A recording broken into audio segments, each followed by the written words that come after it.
Alors, je viens vous parler de démocratie, mais de la vraie, celle qui n'existe pas du tout, et celle qui, je crois, serait capable de nous sortir du pétrin.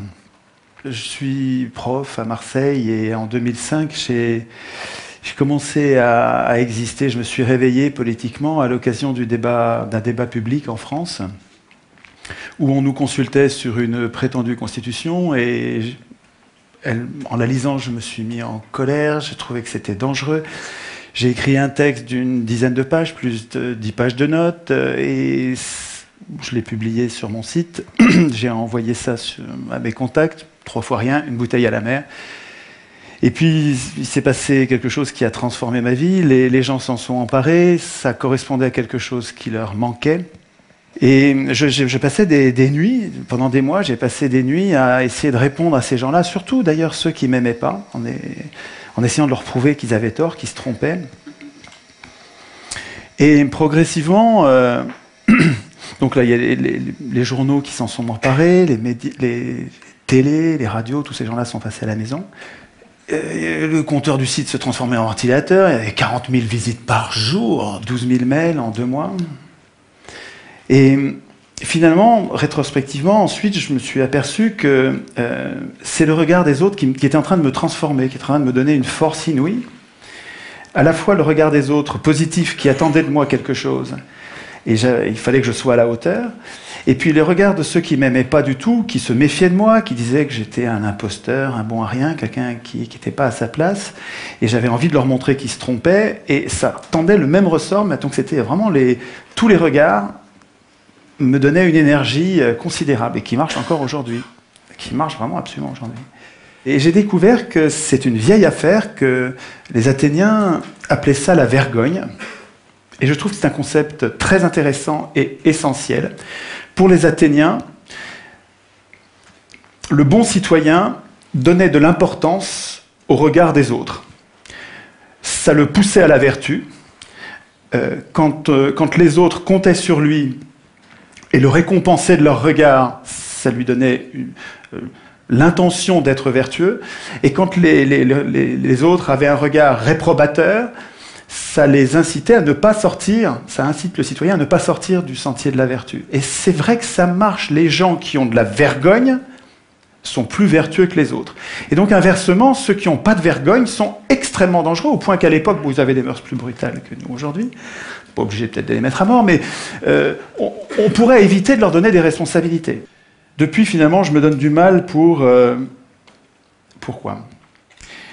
D'abord, je cherche à comprendre la cause des injustices sociales. J'essaye de voir s'il n'y a pas une cause principale pour toutes les injustices sociales. Ensuite, je découvre avec émerveillement les idées géniales qui fondaient la démocratie athénienne, donc une vraie démocratie.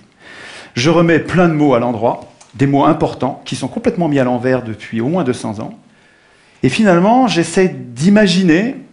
Alors, c'est un chantier. Je n'ai pas une vérité révélée. Je construis un objet, là. J'essaye de rendre robuste une idée.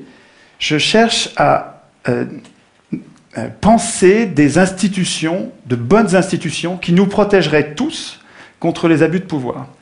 Je compte sur de bonnes institutions pour nous pousser à la vertu. Je ne compte pas sur des citoyens vertueux. Je ne crois pas à ça. Je pense que nous avons tous en nous-mêmes du bon et du mauvais. Par contre, de bonnes institutions pourraient nous pousser à la vertu ou, comme c'est le cas aujourd'hui, nous laissent dériver complètement en dehors de l'intérêt général et du bien commun. Pour chercher, j'utilise une méthode formidable que nous a conseillé un vieux monsieur, donc Hérodote, antique, un médecin, qui disait « chercher la cause des causes ». Et je me sers de ça tout le temps. Pourquoi il disait ça ? Il disait, quand on a un problème, quand il y a un mal à soigner, évidemment, ne vous en prenez pas aux conséquences. Vous ne réglerez pas le problème. Ne vous en prenez même pas aux causes. Elles sont multiples, tout est multifactoriel. C'est pas ça. Il vaut mieux chercher parmi toutes les causes la cause, s'il y en a une, au moins une des causes déterminantes, c'est-à-dire celle qui détermine les autres causes. Et c'est celle-là qu'il nous faut. C'est ça que je cherche. Alors, je partage avec tous les copains résistants, je rencontre, depuis que je fais de la politique, je rencontre plein de gens qui résistent depuis toujours, et je partage avec eux, évidemment, toutes ces luttes, et j'ai fait un schéma pour vous montrer la variété des sujets sur lesquels les gens résistent. Et donc j'ai fait ça sous forme d'arbre, et l'arbre montre, enfin, ça permet de montrer que je m'étonne que tous ces résistants s'en prennent à des choses importantes, mais qui ne sont que des conséquences. Et je trouve que personne n'essaye de comprendre la cause de tout ça. Et il me semble que j'ai trouvé, alors je me trompe peut-être, mais j'ai l'impression d'avoir trouvé une cause commune à toutes ces impuissances et à toutes ces injustices. Donc je pars des conséquences, les injustices sociales, j'essaye de comprendre d'où elles viennent. Il me semble qu'elles viennent de l'absence de contrôle des pouvoirs qui produisent une impuissance populaire, et je pense que s'il y a des injustices sociales, c'est parce que les gens bien, les gens normaux, n'ont pas le pouvoir de résister. Tous ces gens qui résistent et que je connais, tous ces militants, ils résistent, ils passent toute leur vie à se bagarrer, ils ne changent rien. Comment ça se fait? Parce que leur impuissance politique leur interdit d'agir. Mais d'où elle vient, cette impuissance politique? Pour ce que j'en analyse, je pense que cette impuissance politique vient de la Constitution, du texte qui fait que les élus ne sont pas révocables, ils n'ont pas de compte à rendre, on ne peut pas choisir nos candidats, on n'a pas de référendum d'initiative populaire, de notre initiative, nous ne pouvons décider de rien. La monnaie, on la laisse privatiser parce que dans la Constitution, il n'y a rien pour obliger au fait qu'elle soit publique, etc., etc. Je n'ai pas le temps de développer, mais dans la Constitution, toutes nos impuissances sont programmées. Ça ne vient pas du ciel, c'est écrit quelque part. Alors, j'essaye toujours de comprendre quelle est la cause des causes, quelle est la cause de cette cause. Qu'est-ce qui fait que, partout dans le monde, toutes les constitutions programment l'impuissance des peuples? C'est pas un complot, ça peut pas être un complot, pas tout le temps et dans tous les pays. C'est pas ça, c'est autre chose. C'est un processus universel qui doit avoir une cause universelle. Et il me semble que ce qui fait que toutes ces constitutions sont mauvaises, qu'elles programment l'impuissance des gens, au lieu de programmer notre puissance, et au lieu de nous garantir contre les abus de pouvoir, elles programment notre impuissance, je pense que c'est parce que ceux qui écrivent la Constitution, les auteurs constituants, ceux qui écrivent la Constitution ont un intérêt personnel à ne pas écrire de bonnes constitutions, à ne pas écrire notre puissance. Et ils sont jugés partis, ce sont des professionnels de la politique. Et cette cause-là, là on est proche de la cause des causes, c'est pas leur faute, c'est pas eux qui sont des pourris, c'est nous qui les laissons écrire. Pour comprendre l'importance de cette erreur, il faut que je rappelle qu'est-ce que c'est qu'une constitution. Les peuples, nous, depuis longtemps, depuis 2500 ans, avons besoin de mettre au-dessus de nous des représentants pour produire et appliquer un droit écrit qui nous protège contre l'arbitraire des plus forts. Donc ces gens-là sont très utiles, évidemment. Ils produisent un droit dont nous avons besoin pour pacifier notre société. Mais en même temps, ils sont très dangereux. C'est-à-dire que si jamais ils se mettent à abuser, s'ils se mettent à servir les intérêts d'une caste au lieu de servir l'intérêt général, ou s'ils se mettent à abuser du pouvoir en devenant fous, puisque le pouvoir les rend fous systématiquement. Oui, ça fait 2500 ans qu'on sait ça, quoi. Hein. Le pouvoir rend fou, tous les pouvoirs ont une tendance à abuser. Toujours. Montesquieu. C'est comme une loi physique implacable. Et il y a une idée géniale pour nous protéger de ça, c'est la Constitution. Alors la Constitution, qu'est-ce que c'est? C'est un texte qui est au-dessus des pouvoirs et qui ne sert pas du tout à organiser les pouvoirs. Les pouvoirs n'ont pas besoin de nous pour s'organiser, pas du tout. La Constitution, tous les citoyens devraient savoir ça. La Constitution, ça sert à affaiblir les pouvoirs. Ça sert à inquiéter les pouvoirs pour nous protéger, nous. Nous protéger, nous, contre les abus de pouvoir. Mais attendez, si les représentants doivent craindre la Constitution, il ne faut pas qu'ils l'écrivent eux-mêmes. Sinon, s'ils l'écrivent eux-mêmes, ils vont programmer leur puissance et notre impuissance. Enfin, un enfant comprend ça. Donc l'idée centrale, mais vraiment c'est une idée essentielle, c'est que c'est pas aux hommes au pouvoir d'écrire les règles du pouvoir, et c'est pas à eux, il faut pas attendre que ce soit eux qui renoncent à écrire le pouvoir, il renoncera jamais, la solution elle viendra pas d'eux, elle viendra de nous, c'est à nous de leur interdire d'écrire les constitutions. Ça, c'est vraiment l'idée, à mon avis, l'idée essentielle qui nous manque. Alors, dans la bagarre qui va opposer les gens normaux à ceux qui exercent le pouvoir en ce moment, il y a... Ah oui, c'est bien ça le temps qui passe là. Oui. Il y a une inversion des mots. D'abord, je ne suis pas un citoyen. Un citoyen, c'est autonome. Ça vote, il vote lui-même ses lois. Moi, je suis un simple électeur. C'est-à-dire, je suis hétéronome. Je subis la loi écrite par quelqu'un d'autre. Nous appeler citoyens, c'est nous payer de mots. On se la pète, mais on n'est rien du tout. Qu'est-ce qu'on fait dans cette démocratie? Dans cette prétendue démocratie, qu'est-ce qu'on a comme droit? On a le droit de désigner des maîtres politiques qui vont tout décider à notre place pendant 5 ans. On les désigne parmi des gens qu'on n'a même pas choisis. En plus, c'est les plus riches qui les choisissent. Et quand dans le cas éventuel où ils nous trahissent au dernier degré, on n'a pas le moindre moyen de résister. Alors c'est vrai qu'on a la liberté d'expression, mais absolument sans aucune force contraignante. C'est-à-dire qu'on a le droit de blablater, si ça n'a pas d'effet, on a le droit. Dès que ça change quelque chose, c'est un massacre. Et nous appelons ça démocratie. C'est notre faute. Nous devrions faire la grève de ces momentaires. Nous devrions refuser d'appeler démocratie ce qui est son strict contraire. Nous participons à notre impuissance politique en acceptant d'appeler démocratie ce qui est la négation même de nos droits. C'est-à-dire que quand on accepte d'appeler ça démocratie, on n'arrive même pas à formuler la solution. On a besoin de la démocratie, mais on n'arrive pas à le dire puisque le mot est pris par son contraire. C'est génial d'avoir inversé les mots. C'est du Big Brother, absolument. Hein. Ça ne s'est pas passé par hasard. C'était pas bien au début, en 1789, quand ça a commencé il y a 200 ans, et puis ça s'est pas dégradé. C'est pas du tout ça.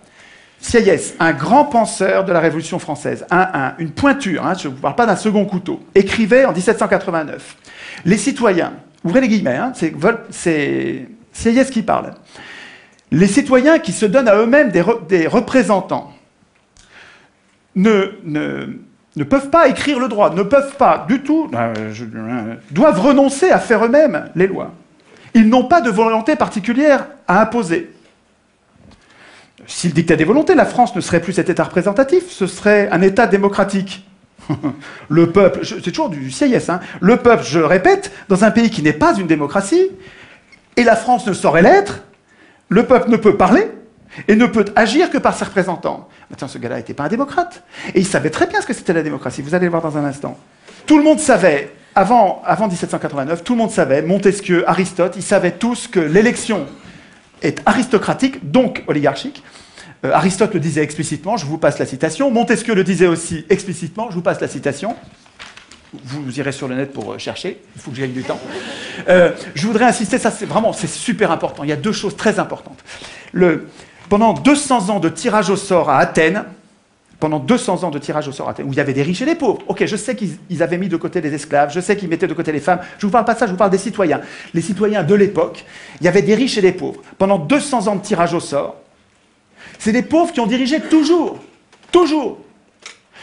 Au contraire, on a un autre exemple. Alors, on a deux exemples historiques, avec des faits. Ce n'est pas des opinions, c'est des faits. Pendant 200 ans de tirage au sort, le tirage au sort, c'est les pauvres qui gouvernaient. Il y avait des riches, mais ce n'est pas eux qui gouvernaient, c'est les pauvres qui gouvernaient. Et puis pendant 200 ans de gouvernement représentatif, parce que c'est comme ça que ça s'appelle notre régime, ça ne s'appelle pas une démocratie, ça s'appelle un gouvernement prétendument représentatif. Et dans ce régime-là, pendant 200 ans, c'est toujours les riches qui dirigent. Toujours. Moi, ma question, puisque le tirage au sort donne le pouvoir aux pauvres, le pauvre c'est 99%, hein, puisque l'élection donne le pouvoir aux 1%, des ultra-riches, mais jusqu'à quand les pauvres, les 99%, vont-ils défendre l'élection comme si c'était une vache sacrée? Enfin, je veux dire, pour moi, il y a quelque chose d'indéfendable à voir tous ces pauvres qui défendent l'élection alors que le tirage au sort leur rendrait le pouvoir. Qu'est-ce qui fait que nous tenons à l'élection? Je pense que c'est parce que c'est pas la raison, parce que les faits montrent que nous n'avons pas intérêt à ça. Mais par contre, c'est les mythes. L'école dite républicaine nous apprend que depuis qu'on est tout petit, que élection égale démocratie, démocratie égale élection. Alors, depuis que tout petit, on le croit. Et donc, il y a une période de désintoxication de ces mensonges de pouvoir. Il faut arriver à remettre les mots à l'endroit. Nous ne sommes pas en démocratie, et ce dont nous aurions besoin, c'est une démocratie avec du tirage au sort qui nous libérerait de ceux qui veulent le pouvoir. pour changer les choses, il me semble que nous ne pouvons pas compter, il ne faut pas compter sur ceux qui ont le pouvoir en ce moment. La solution ne viendra pas d'eux. La solution, elle viendra des gens normaux, des gens simples, des gens qui ne veulent pas de pouvoir. Et là, il faut que vous connaissiez cette pensée d'Alain, qui est un penseur formidable, à connaître absolument, qui disait « Le trait le plus visible de l'homme juste est de ne point vouloir du tout gouverner les autres, et de se gouverner seulement lui-même. Cela décide tout. Autant dire que les pires gouverneront. Si les gens bons ne veulent pas gouverner, et qu'on donne le pouvoir, comme dans le gouvernement représentatif, à ceux qui le veulent, les pires gouverneront. Ce piège, qui est désespérant d'Alain, Alain, il a raison quand il dit ça, il a raison dans le gouvernement représentatif. Parce que tant qu'on donne le pouvoir à ceux qui le veulent, tous les gens qui sont justes, qui sont bons, qui ne veulent pas du pouvoir, on ne les aura pas. Alors que on peut sortir de ce piège de cette tenaille, je pense, avec une vraie démocratie. Une vraie démocratie où vous donnez le pouvoir à n'importe qui, et les meilleurs d'entre nous sont parmi ces n'importe qui ne veulent pas du pouvoir.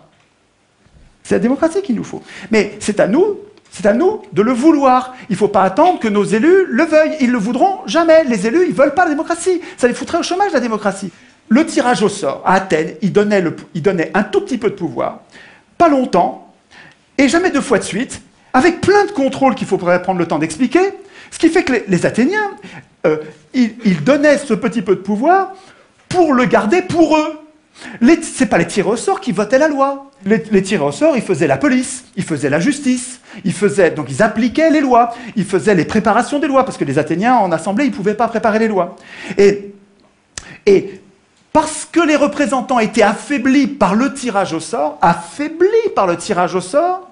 les citoyens avaient la garantie qu'il restait le souverain. Il ne faut pas craindre le tirage au sort. Nous serions, nous tous, bien plus puissants avec un système de tirage au sort qui ferait que nos représentants restent nos serviteurs et ne pourraient pas devenir nos maîtres. Un mot pour finir.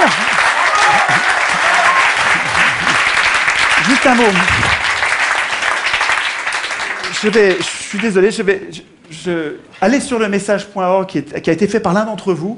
Il me semble que nous devrions, comme des virus, à la base, sans attendre que des médias ou des gens puissants se passent quelque chose, il faut qu'à la base, nous passions le mot entre nous en disant « il ne faut plus que l'Assemblée constituante soit élue, il faut absolument que l'Assemblée constituante soit tirée au sort ».